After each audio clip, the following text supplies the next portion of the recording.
Bom dia, meus irmãos, a graça e a paz do Senhor Jesus. Estamos começando mais um tempo devocional do nosso jejum de 21 dias.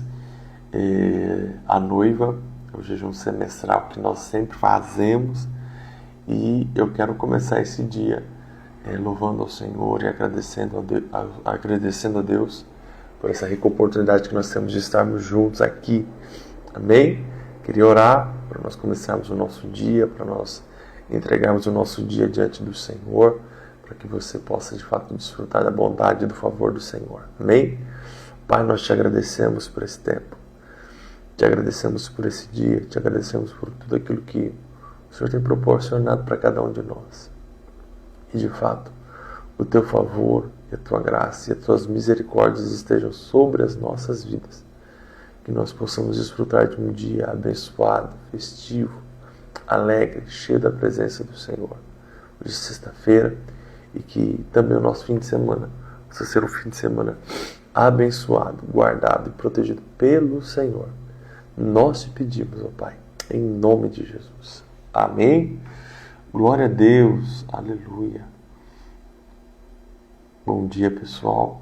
Bom, nós estamos no quinto dia do nosso jejum, a noiva, e nós vamos falar sobre a casa de Deus e a noiva na segunda parte. Nós começamos ontem falando sobre esse assunto aqui, e hoje a gente vai dar continuidade, ok? Sobre esse tema aqui. E eu queria conversar com você com um texto que está lá em Atos capítulo 13, versículo 22. Atos capítulo 13, versículo 22, eu vou abrir aqui para você, porque é um texto que o pastor Wilson cita, e é muito importante, porque ele vai falar sobre Davi. Ontem nós falamos sobre Abraão, nós falamos um pouquinho também sobre Moisés. Cadê você? 22 aqui.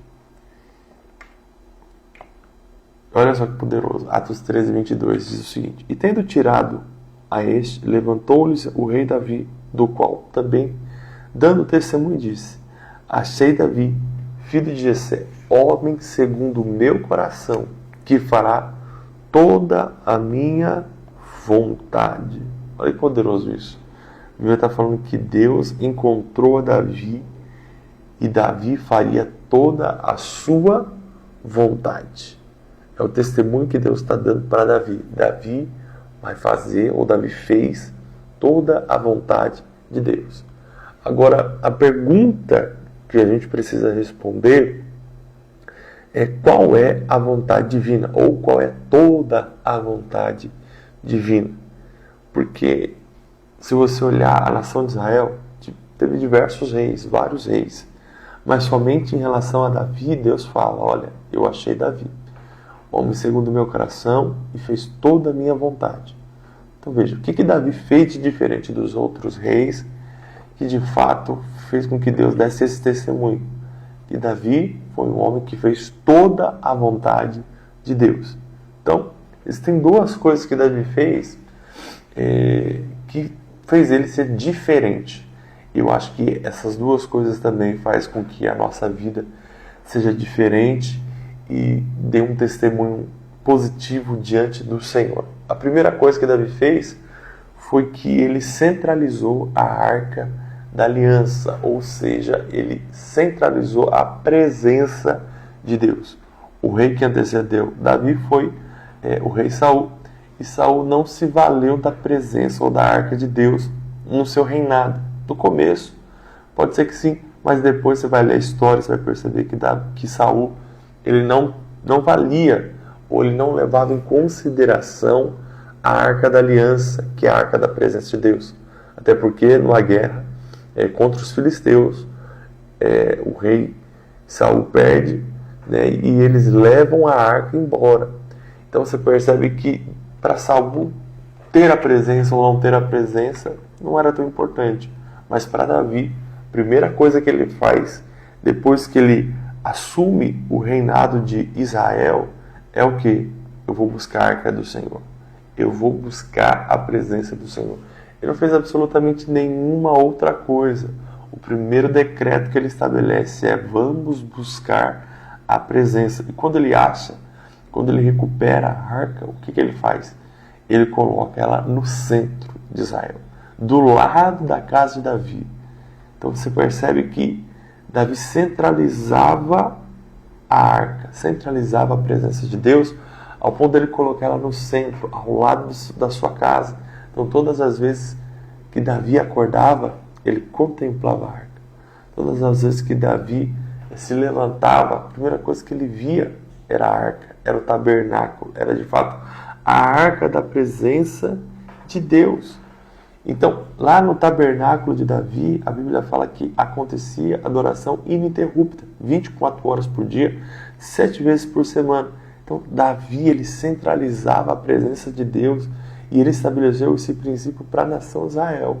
A presença de Deus é importante. Nós precisamos centralizar a presença de Deus.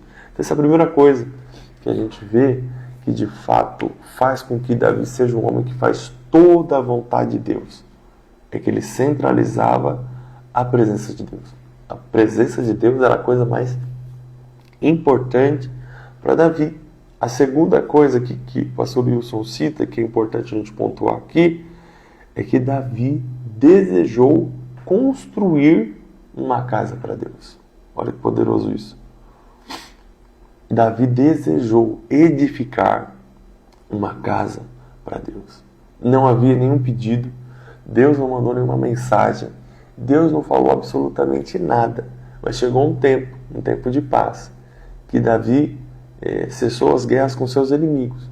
Ele olhou para o seu palácio, ele olhou tudo aquilo à sua volta.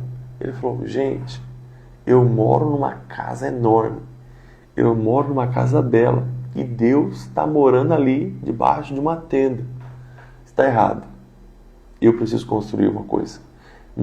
Eu preciso construir uma casa para Deus. Eu preciso construir algo que é mais imponente, algo que chega à altura de Deus. Deus não falou nada para Davi. Só que isso surgiu no coração de Davi. Isso surgiu de fato, brotou no coração de Davi. E aí Davi começa a se mobilizar para construir. Aí Deus entra na história. Davi não podia construir porque a mão dele era suja de sangue, mas a promessa era que o filho dele, Salomão, iria construir casa para Deus. Só que Davi falou assim: olha, eu posso não construir, mas isso não me impede de ajuntar os utensílios para facilitar o processo de construção para o meu filho. E a Bíblia fala que o quê? Que Davi, ele começa a mobilizar. E Davi começa a juntar recursos, começa a levantar recursos, começa de fato a produzir todos os elementos para que a casa de Deus possa ser construída no império ou no reinado de Salomão. A partir daquele momento, todos os dias, o reinado de Davi tinha um propósito: vamos construir uma casa para Deus. As conquistas de Davi, os despojos de guerras, todos eles eram destinados à construção da casa de Deus. O que isso mostra para nós? Que Davi direcionou o seu reinado, direcionou a sua vida para construir uma casa para Deus. É interessante que o pastor Wilson coloca aqui, deixa eu achar,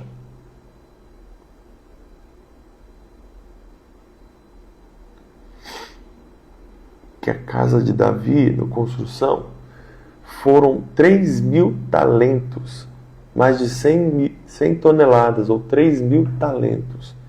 Isso daí dá mais ou menos 67 bilhões de reais, de ouro, só de ouro. 77 bilhões de reais. Aqui a gente não está levando em consideração prata, o bronze, o ferro, a madeira, absolutamente nada. A gente está só falando de ouro. 77 bilhões é muito dinheiro. E ele destinou tudo isso para a casa de Deus. Ele pegou todos esses recursos e construiu a casa de Deus. Separou os utensílios, os elementos para a casa de Deus. Ele coloca aqui, olha, fora toda a riqueza que ele preparou enquanto rei, ele pegou todo o ouro e prata particular que tinha e deu tudo para a construção. Ou seja, Davi pegou o seu recurso pessoal, todos os seus recursos pessoais e deu, colocou na construção. Ou seja, a herança que era para os filhos, a herança que ele tinha reservado, sabe? Aquele lugar, a reserva financeira que ele tinha, né?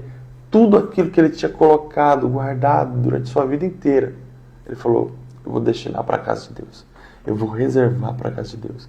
Isso aqui era para os filhos de Davi. Ele falou assim, não, isso aqui é para a casa de Deus. Casa de Deus é mais importante. Então, em outras palavras, a herança que ele deixou para os seus filhos não foi uma herança natural. Não foi uma herança de recursos financeiros. O que ele deixou para os seus filhos? A casa de Deus. A planta da casa de Deus. Deixou um legado. Vocês vão continuar construindo a casa de Deus.